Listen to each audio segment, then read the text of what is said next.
God is greater than you think. If you believe that God is good, that God is wise, that he is patient, and all of the other attributes that the Bible claims, if you believe those, how good is he?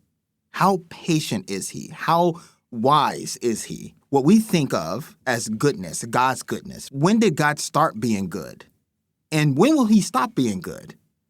It seems like a silly question, but it's a really relevant question. Where does God's goodness begin, in other words, and where does his goodness end? God is greater than you think because God himself is, of course, eternal. He's the only true eternal being. God's goodness itself is eternal. And sometimes we get into the point where we treat God as if somehow he has limited patience, as if he has limited goodness, as if he has limited grace. He will never run out. Think about if you're a parent, your child approaching you. Recognize as parents that we may get exhausted and impatient and tired and irritable with our children in our limitedness, but we are not to attribute that to God in his limitlessness.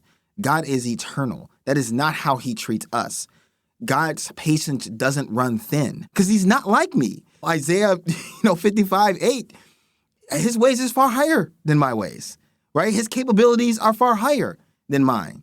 How high? Well, as far as the heavens are higher than the earth, that's how far his ways are higher than my ways and your ways, which is to say it's infinitely higher. This is comforting because it helps us as Christians to recognize that for us who are made in his image, we can appeal to him and his goodness and his mercy. Anything that you are struggling with, that you are dealing with, that perhaps strongholds over you, all of those issues. Why it's so important to recognize that God is greater than we think is because when we do that, it helps us to recognize that our circumstances are smaller than we think. If any of you lacks wisdom, let him ask God, who gives generously without reproach, and it will be given to him.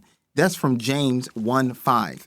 If you lack wisdom, ask God, but ask him as if you know that his wisdom will never run out and that he eagerly and generously, not begrudgingly, gives you wisdom. So my encouragement for you is to appeal to God, the one true God, as if his love, his goodness, his truth, his justice will never run thin.